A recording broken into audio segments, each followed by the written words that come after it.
Hi, Cancer, Sun, Moon, Ascendant, or Venus. This is Dane, and I'm going to be doing your Halloween 2021 reading for you. Now, I ask if this reading resonates with you. Don't forget to like, comment, and subscribe. If you're interested in the deck that I'm using, it will be linked in the description box below. Now, before we begin this reading, let us clear the energy space, raising our own energy vibration and releasing any negativity. So take a nice deep breath in, exhaling whenever it feels comfortable for you.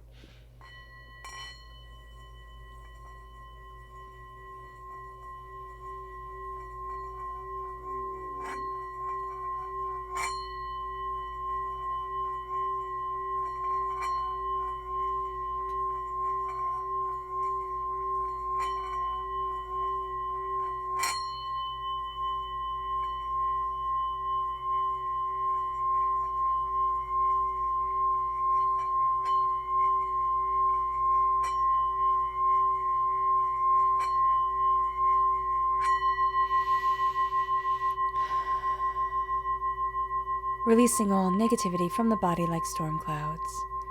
Letting yourself feel calm, centered, and at peace as we enter into this safe and loving space.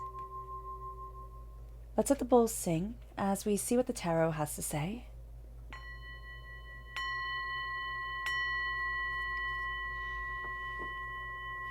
What message does Spirit have for Cancer for Halloween 2021? What message does Spirit have for Cancer for Halloween 2021? Angels and Spirit guides, show me clearly. Guide this reading and show me clearly. Angels and Spirit guides. Angels and Spirit guides, show me clearly. Guide this reading and show me clearly. All right. So we're doing things a little bit differently. We're going to see the story that Spirit is giving us for Halloween. And Halloween is the time where the veil between this world and the spirit world is the thinnest. It's a sacred day in Celtic tradition for, Samhain in pagan traditions. And so here we're just going to be looking at the power and the impact of this time for us. So let's see. We have the Three of Pentacles. I like that. We have the Six of Cups. We have the Ace of Swords. And we have the Queen of Wands, fire sign energy, Aries, Leo, Sagittarius. If we have, if we're born on the cusp with Leo, or if we have fire sign energy in our chart, that comes through very powerfully here. But there's a real sense of, be proud of your work and make sure you're minding your money during this time. With Halloween and with this veil between us and the spirit world being so thin, there is this real sense of you're being watched over, you're being protected, right? People from your past are coming forward in a very real way. And there's going to be this sense of kind of feeling at times like you have a warm blanket wrapped around you, but you're also creating something that's going to bring warmth and security and stability into your life. Make sure you mind your money, because here she's holding down two of the coins with her foot, and a picture is put on the other one. So if her money went anywhere, she'd be aware of it. There are going to be times where maybe we're just not as aware of our money and of our finances as we need to be. So having that come to the forefront of the equation, that's going to be really important. Part of our dreams are going to be coming up as we're creating, as our mind wanders. We can find that we connect with our dreams in a very real and powerful way, and we start to think of things differently. We start to see things in a different light because we're like, oh, well, I remember that part of my dream, or I remember that feeling in the dream. And there's a sense of security to me, and there's a sense of power to me. There's prosperity coming forward if we keep up the hard work and if we keep crafting with our own hands and our own self.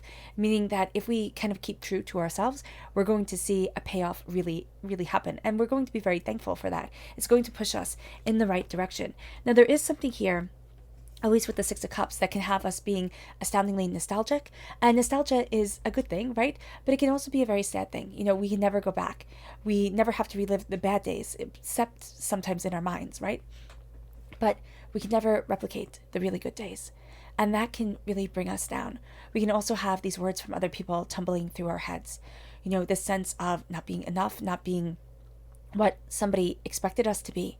And this is going to be a time where we're being told, no, look at the full picture of you, not what somebody else wanted, what somebody else was kind of unable to do within their own lives, like an impotence within their own lives that came forward and showed itself in ours. That they tried to rip us down because they themselves were frustrated. And so here, there is this sense of, I'm gaining my strength again because I'm hearing what was once said. I'm seeing it, I'm understanding it, and I'm not being defined by it. I'm not being ruled by it. I'm not being brought down by it. The Ace of Swords is God's source spirit, however you see the divine, the universe, handing us a gift of knowledge. Our voice becomes a little bit clearer during this time, Cancer. We become a little bit more steadfast in our ideas and ourselves and what we want and where we're headed and what we're headed for. We cut through a lot of the nonsense. We look at things with an openness and an honesty and a bluntness that we didn't know we had, or we didn't think that we would be, kind of embracing so readily at this time. There's also going to be a sense of we're tired. We're tired of holding our tongues. We're tired of not saying what it is that we want to say. We're tired. And there comes a time here where we start to cut through a lot of the cobwebs that have held us back, a lot of the old patterns that aren't suiting us anymore. And we see ourselves stepping into ourselves. We see ourselves embracing our voice. We see ourselves moving forward in our power. And that becomes the game changer. That becomes a place where it's like, oh, there's more here than you understand at this very moment. And we think that to others, but we're also going to find that Spirit's thinking that to us. It's like, there's more here than you understand. Embrace the power of your voice. Embrace the questions. Embrace the diving deeper. There's something that we've been building towards, that we've been working towards. Because remember, a sword is, first of all, a weapon of nobility. No peasant was allowed, or person not of noble standing was allowed to wield a sword. It was a sign of class and of power. And it was also a sign of endless hours of practice. People lived and quite literally died by the sword. And so here we're going to find that it's by our words and it's by our mind that we are accelerated, that we, live, and that we, embrace our ideas. We embrace the place that we want to be. It moves us to the Queen of Wands. It moves us to this place of passion, this place of fire, this place of determination. It moves us to a new dawn, a new day, a new insight, a new sense of, this is what I want. This is where I'm headed. This is what I desire for my life and for me. There's nothing and no one who's going to hold me back anymore. And as we say this to ourselves, we start to see that the throne that we inhabit, the place that we feel the most present or secure or prosperous or bountiful, doesn't have to make sense to anybody else, but it has to make sense for us. I always think of the goddess Hestia when I think of the Queen of Wands. And the goddess Hestia is the goddess of the hearth. She was the goddess in the center of every home in Rome and in Greece, or in ancient Greece and ancient Rome. And yet she was supposed to be an Olympian. She was supposed to be up there with Athena and Aphrodite and Hera and, Zeus and all of those heavy hitters. And yet she said, no, it's going to cause another civil war. It's going to cause another war. It's going to rip us apart. And I rather be the goddess of fire, of the hearth, and take a lesser position, and yet keep the peace within the world, and within our world, because they just got finished fighting the Titans, and they were going to start fighting themselves because they needed an equal amount of gods and goddesses, and nobody was willing to step down. And she said, I will. How many people stepped down from immortality in people's minds? Not many at all. She said no. And yet, because she said no, she got a place in the center of every single home. And her name, though maybe not as well known, is astounding and powerful. And that's what we're embracing here. Maybe we'll not be as well known as, everybody else, or as some people, or as we think other people will be perceived. But our memory, our presence in this world is astounding. And let us embrace that astoundingness. Let us embrace that passion and that insight. This is a time where we find our courage. This is a time where we see ourselves, kind of breaking free and seeing what we're working towards. There's a sense of a lot of mysteries coming forward. A lot of things stepping into the light as we focus on what we're creating, what we're crafting, what we desire, what we want, what we need. And it brings us to our subconscious message for this time. And it's the Knight of Cups. It's us. It's us as the knight coming in, because we're represented by the cups in the minor arcana. We are rising above emotional fear. We are cloaked with our heart chakra. We're connected with our heart. And we are warriors and, fighters for what we love, for where it is that we love to be, for how it is that we love and how it is that we're moving forward. There becomes a beauty here. There is a beauty here. There is a passion here. There is a brilliance. And we're moving forward in it. And no one and nothing is going to stop us or hold us back or deny us.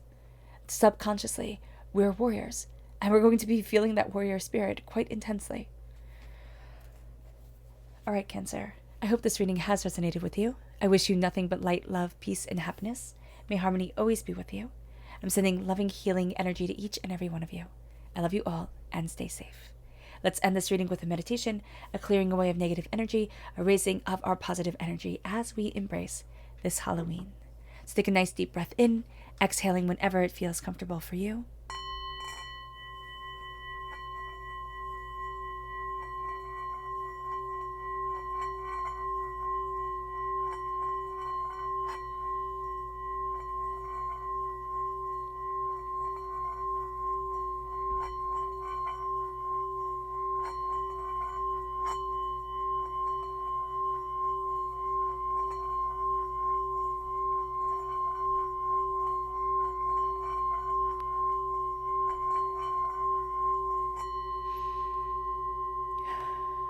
May you move forward in peace and in harmony, Cancer, and may you have a blessed Halloween.